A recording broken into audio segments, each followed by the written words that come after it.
Welcome and thank you for joining me for day 58 of Bible in a Year New International Version. Today we'll be going over Deuteronomy 23, 24, and 25. Deuteronomy 23. No one who has been emasculated by crushing or cutting may enter the assembly of the Lord. No one born of a forbidden marriage, nor any of his descendants may enter the assembly of the Lord, even down to the 10th generation. No Ammonite or Moabite or any of his descendants may enter the assembly of the Lord, even down to the 10th generation.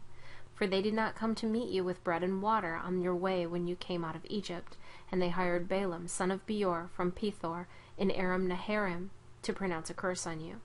However, the Lord your God would not listen to Balaam, but turned the curse into a blessing for you, because the Lord your God loves you. Do not seek a treaty of friendship with them as long as you live. Do not abhor Edomite, for he is your brother. Do not abhor an Egyptian, because you lived as an alien in his country. The third generation of the children born to them may enter the assembly of the Lord. When you are encamped against your enemies, keep away from everything impure.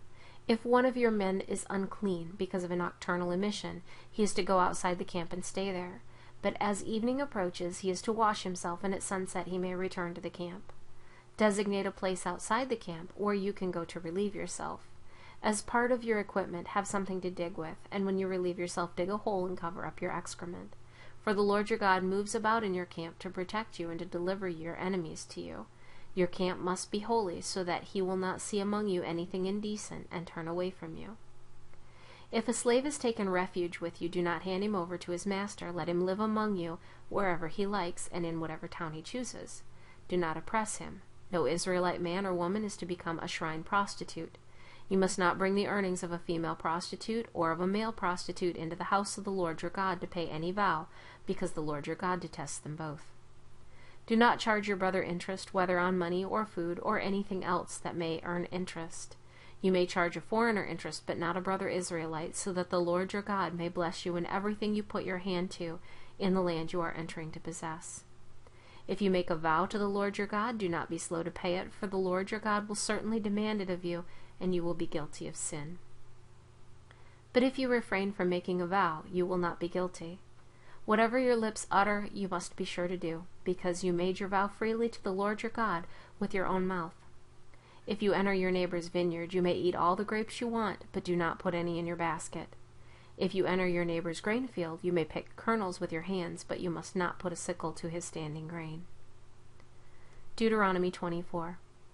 If a man marries a woman who becomes displeasing to him because he finds something indecent about her, and he writes her a certificate of divorce, gives it to her, and sends her from his house, and if after she leaves his house she becomes the wife of another man, and her second husband dislikes her and writes her a certificate of divorce, gives it to her, and sends her from his house, or if he dies, then her first husband, who divorced her, is not allowed to marry her again after she has been defiled. That would be detestable in the eyes of the Lord. Do not bring sin upon the land the Lord your God is giving you as an inheritance. If a man has recently married, he must not be sent to war or have any other duty laid on him. For 1 year he is to be free to stay at home and bring happiness to the wife he has married. Do not take a pair of millstones, not even the upper one, as security for a debt, because that would be taking a man's livelihood as security. If a man is caught kidnapping one of his brother Israelites and treats him as a slave or sells him, the kidnapper must die. You must purge the evil from among you. In cases of leprous diseases, be very careful to do exactly as the priests who are Levites instruct you. You must follow carefully what I have commanded them. Remember what the Lord your God did to Miriam along the way after you came out of Egypt. When you make a loan of any kind to your neighbor, do not go into his house to get what he is offering as a pledge. Stay outside and let the man to whom you are making the loan bring the pledge out to you. If the man is poor, do not go to sleep with his pledge in your possession. Return his cloak to him by sunset so that he may sleep in it. Then he will thank you, and it will be regarded as a righteous act in the sight of the Lord your God. Do not take advantage of a hired man who is poor and needy, whether he is a brother Israelite or an alien living in one of your towns. Pay him his wages each day before sunset, because he is poor and is counting on it. Otherwise he may cry to the Lord against you, and you will be guilty of sin. Fathers shall not be put to death for their children, nor children put to death for their fathers. Each is to die for his own sin. Do not deprive the alien or the fatherless of justice, or take the cloak of the widow as a pledge. Remember that you were slaves in Egypt, and the Lord your God redeemed you from there. That is why I command you to do this. When you are harvesting in your field and you overlook a sheaf, do not go back to get it. Leave it for the alien, the fatherless, and the widow, so that the Lord your God may bless you in all the work of your hands. When you beat the olives from your trees, do not go over the branches a second time. Leave what remains for the alien, the fatherless, and the widow. When you harvest the grapes in your vineyard, do not go over the vines again. Leave what remains for the alien, the fatherless, and the widow.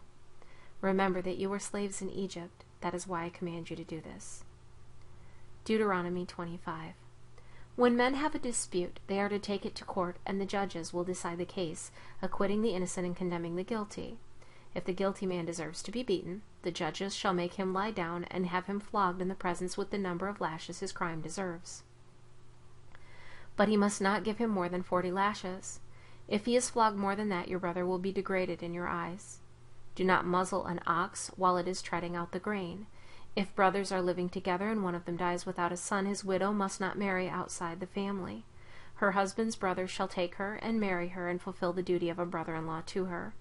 The first son she bears shall carry on the name of the dead brother, so that his name will not be blotted out from Israel.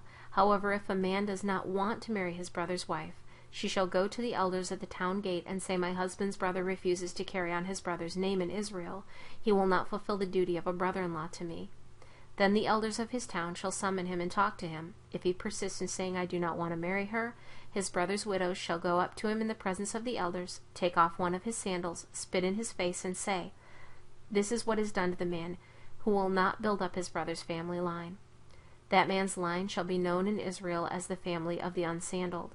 If 2 men are fighting, and the wife of one of them comes to rescue her husband from his assailant, and she reaches out and seizes him by his private parts, you shall cut off her hand. Show her no pity. Do not have 2 differing weights in your bag, one heavy, one light. Do not have 2 differing measures in your house, one large, one small. You must have accurate and honest weights and measures, so that you may live long in the land the Lord your God is giving you. For the Lord your God detests anyone who does these things, anyone who deals dishonestly.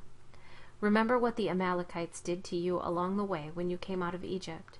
When you were weary and worn out, they met you on your journey and cut off all who were lagging behind. They had no fear of God.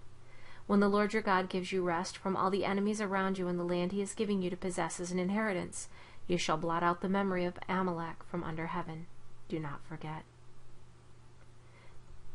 Thank you for joining me for day 58 of Bible in a Year, New International Version.